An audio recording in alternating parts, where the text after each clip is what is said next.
नमस्कार दोस्तों, मैं हूँ एडवोकेट महेश। आप सभी का स्वागत करता हूँ अपने इस यूट्यूब चैनल पे। दोस्तों, जैसे कि मैंने आपको पिछले कुछ वीडियो में आर्बिट्रेशन अवार्ड को कैसे चैलेंज करना है, अगर किसी के खिलाफ दूसरे राज्य में अवार्ड पास हो गया है तो उसको कैंसिल कैसे करवाना है, या फिर बैंक ने एक तरफा अवार्ड पास कर दिया है तो उसको कैसे कैंसिल करवाना है, इस वीडियो में आपको मैंने बताया था। दोस्तों, आशा करता हूँ उस वीडियो से आपको बहुत ज्यादा सहायता मिल रही है। बहुत सारे लोग मुझे कांटेक्ट कर रहे हैं, कमेंट कर रहे हैं और पूछ रहे हैं कि सर हमारे खिलाफ भी ऐसा अवार्ड पास हो गया है, हमारे खिलाफ भी पेमेंट एंड सेटलमेंट एक्ट के तहत कोर्ट का नोटिस प्राप्त हुआ है, हमारे खिलाफ क्रिमिनल केस दायर हो गया है। जो कि मैं रहता हूँ यहाँ पे बिहार में, बट क्रिमिनल केस जो होता है पेमेंट एंड सेटलमेंट एक्ट के अंदर वो दायर हो गया मेरा कलकत्ता में। ठीक है, किसी का दिल्ली में हो गया, किसी के चेन्नई में हो गया, किसी का कोई अलग राज्य में हो रहा है। अब बैंक वाले होते ही ऐसे है दोस्तों कि सेम राज्य में सेम सिटी में आपका आर्बिट्रेशन नहीं करवाते, या फिर आपके ऊपर कोर्ट केस सेम राज्य में नहीं करवाते। वो क्या करते हैं कि दूसरे राज्य में या फिर दूसरे सिटीज में आपके खिलाफ वो क्या करते हैं, अवार्ड क्या करते हैं, पास करते हैं।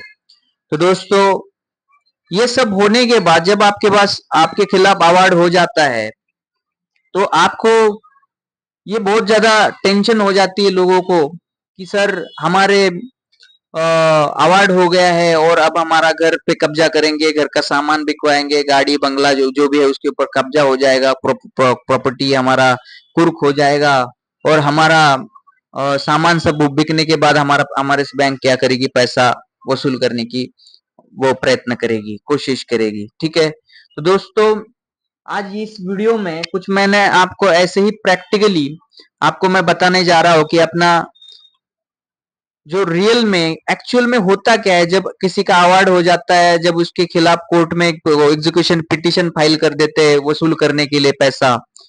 और उसके बाद होता क्या है ज्यादातर प्रकरणों में, मैं आपको कोर्ट के द्वारा दिए गए रियल टाइम जो कोर्ट का ऑर्डर है, ठीक है, जो ऑर्डर में क्या कहा जाता है, कोर्ट क्या बोला जाता है, कैसे ये परेशानियां हल हो जाती है।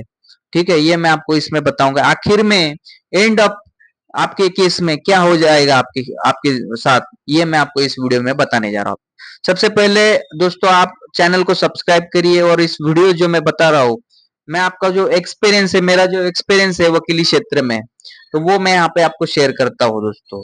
तो आप जो वीडियोस को शेयर भी करिए, जिनकी प्रॉब्लम है सेम उनके पास शेयर करिए, और इस चैनल को भी सब्सक्राइब करिए और वीडियो को लाइक किया करिए।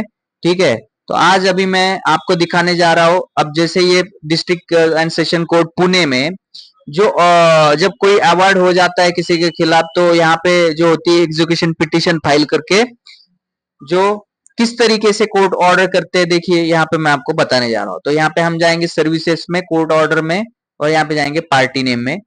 तो देखिए दोस्तों, ये सारा प्रैक्टिकल मैं आपको बता रहा हूँ, कोई भी ऐसी मनगढ़ंत कहानियां मैं नहीं बता रहा हूँ, जो आपको प्रैक्टिकल है सामने जजमेंट ऑर्डर्स वगैरह दिखा के आपको मैं ये बताता रहता हूँ दोस्तों। ठीक है, तो अब देखिए दोस्तों, यहाँ पे मैं जाऊंगा,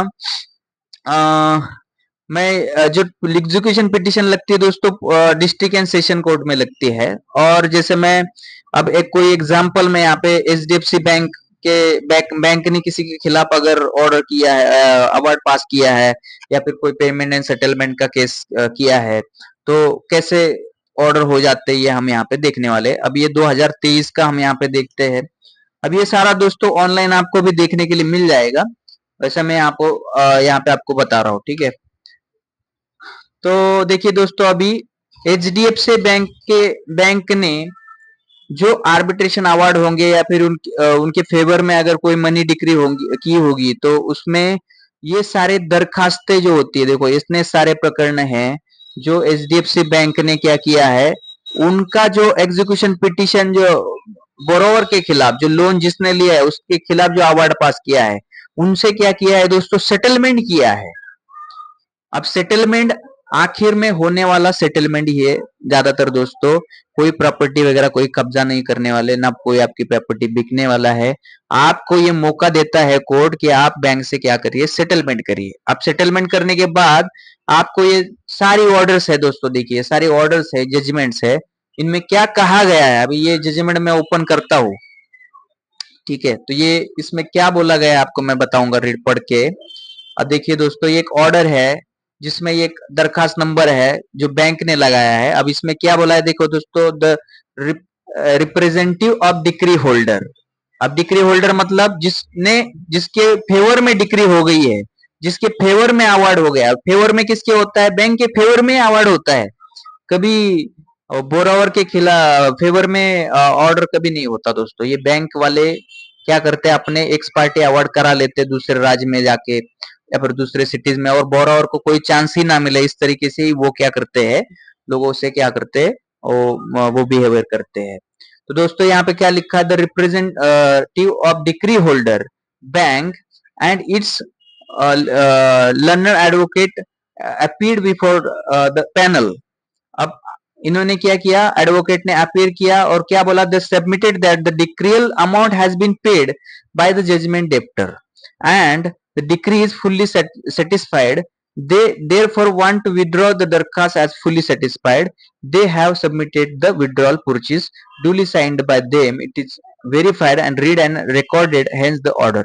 अब इन्होंने क्या बोला है, बैंक वालों ने बोला है कि हमने बोरावर से क्या कर दिया है, सेटलमेंट कर लिया है, सेटल कर दिया है इस विवाद को। जो हमारी डिक्री एग्जीक्यूशन के लिए आ गई यहाँ पे, वो क्या करिए आप, जो है हम विड्रॉ करने की मांग कर रहे हैं। तो यहाँ पे क्या बोल रही है, दिस दरखास्त is disposed of as compromised in national Lok Adalat and it is accordingly disposed of as decree is fully satisfied.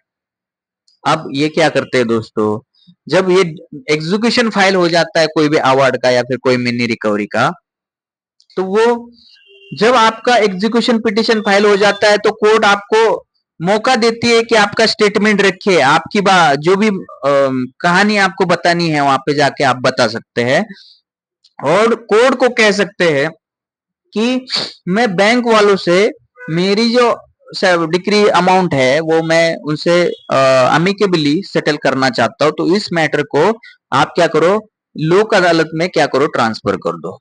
तो लोक अदालत में जब आपका ये मैटर लग जाता है तो वहां पे आपको प्रेजेंट रह के बैंक वालों से कॉम्प्रोमाइज करना है दोस्तों। जैसे आपका 5 लाख रुपए है लोन, और 5 लाख रुपए के लोन में अगर आप भर सकते, इतना लोन भर ही नहीं सकते, आप उनको बोल सकते भाई देखो मेरे पास अभी इतना पैसा नहीं है, ना मेरा बिजनेस है, ना मेरा जॉब रहा है, जो भी आपकी प्रॉब्लम है वहां पे बताइए, और इसमें जो 5 लाख के अमाउंट में आप सेटलमेंट मांगिए उनसे, मैं 2 लाख रुपए भर सकता हूँ, मैं 1 लाख रुपए भर सकता हूँ। अगर आपके नाम पे कोई प्रॉपर्टी ही नहीं है दोस्तों, तो बैंक वालों को और मुश्किल हो जाती है कि इनके खिलाफ भी जैसे कोर्ट ने एग्जीक्यूशन की ऑर्डर हमारे फेवर में भी दी, तो इनके पास कोई प्रॉपर्टी है ही नहीं, तो कैसे हम उनकी रिकवरी कर पाएंगे। अब ऐसे बहुत ज्यादा प्रकरण है दोस्तों जो पेंडिंग है कलेक्टर ऑफिस में, जिनके खिलाफ आरसी मतलब रिकवरी सर्टिफिकेट हो गया है, पर सामने वाले के पास कोई प्रॉपर्टी नहीं, या फिर सामने वाला वो प्रेजेंट ही नहीं है, वहां पे मिल ही नहीं रहा, तो वो 2-2, 3-3, 4-4 साल से वहां पे पेंडिंग होता है वो रिकवरी सर्टिफिकेट। उनको वो अमाउंट रिकवर करने में बहुत ज्यादा दिक्कत होती है दोस्तों। तो ये लोग भी, बैंक वाले भी क्या चाहते हैं, बैंक वाले भी यही चाहते हैं कि आपका जो है सेटलमेंट हो जाए। आप सामने आ रहे हो ना, तो वो ही आपका इंटेंशन समझ में आ रहा है बैंक वालों को कि ये सामने आ रहा है, तो इसको क्या करना है, अभी सेटलमेंट करना है। तो आपका जो भी अमाउंट है उससे वो क्या करेंगे, सेटलमेंट करा के ये इस तरीके का वो क्या करेंगे, वो दरखास्त लगा के आपका मैटर जो है वो क्लोज कर देंगे, आपका केस जो हो जाएगा विड्रॉल हो जाएगा, आप इस लोन के चक्कर में से मुक्त हो जाओगे दोस्तों।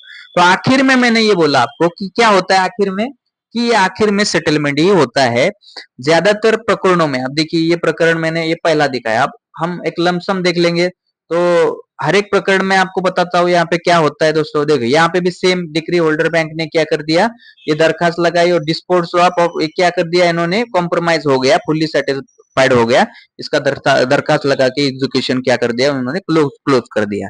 अब जितने भी प्रकरण यहाँ पे हो गए ये सारी दरखास्तें हैं, और दरखास्त मतलब क्या, ये विड्रॉल करने की प्रोसीजर है, हम विड्रॉल करना चाहते हैं, ये बैंक के द्वारा, बैंक बोल रहा है ये कि हमें विड्रॉल करना है, हमें जो बोरावर है जो लोन लेने वाला है उसके खिलाफ कोई एक्शन हमें लेना नहीं है। तो दोस्तों आशा करता हूं कि आपका टेंशन और भी अब कम हो गया होगा कि आपके खिलाफ जो है जो अवार्ड पास हो गया होगा या फिर कोई मनी डिक्री कोई बैंक ने अपने फेवर में पास किया होगा, तो वो आखिर में आपको जाके क्या होने वाला है, इस वीडियो से आपको समझ में आया होगा। दोस्तों, ऐसे ही कानूनन वीडियो देखने के लिए आप इस चैनल को जरूर सब्सक्राइब करिए और इस वीडियो को लाइक किया करिए दोस्तों।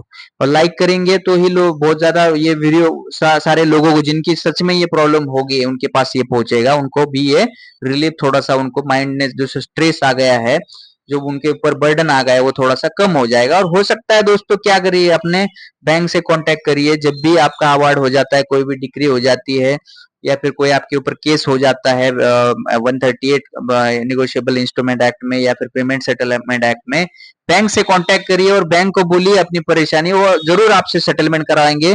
जिसका इंटेंशन लोन को डुबाना है तो वो उसके खिलाफ तो कोर्ट की कार्रवाई होने वाली है, देर से होगी भले पर होने वाली। दोस्तों, हमारा इंटेंशन लोन डुबाने का नहीं है, हमें सेटलमेंट करने का इंटेंशन है, वो बैंक को दिखाइए और जितने भी हो सके आप अमाउंट को कम करके आप क्या करिए, उस अमाउंट को भर दीजिए दोस्तों।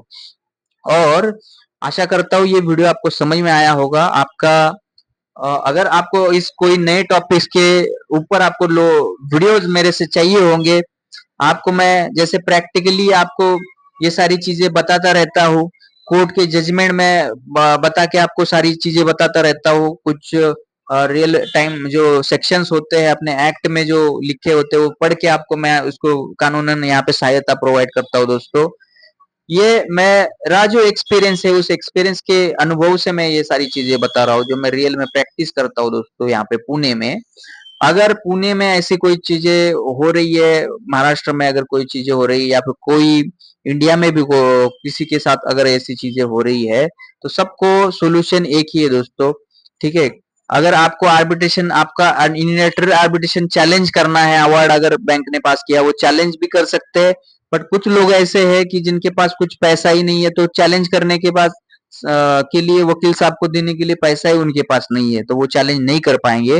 तो उनके लिए मैंने आज जो चैलेंज नहीं कर सकते, जिनके पास कुछ पैसा नहीं है कोर्ट कचहरी में जाने के लिए, हालांकि बैंक में उनके खिलाफ यूनिलैटरली मतलब इनलीगली डिग्री पास की है, बट वो क्या है, पैसा ना होने की वजह से चैलेंज नहीं कर पा रहे। तो आखिर में क्या होता है दोस्तों, आखिर में यही जो आज मैंने वीडियो में बताया वही होता है। तो आशा करता हूँ दोस्तों आपको इसमें बहुत ज्यादा आपको सहायता मिली होगी। दोस्तों, इसी के साथ साथ आपका मैं नए वीडियो में आपको मिलता हूँ, तब तक आप सभी को मैं नमस्कार करता हूँ। धन्यवाद दोस्तों।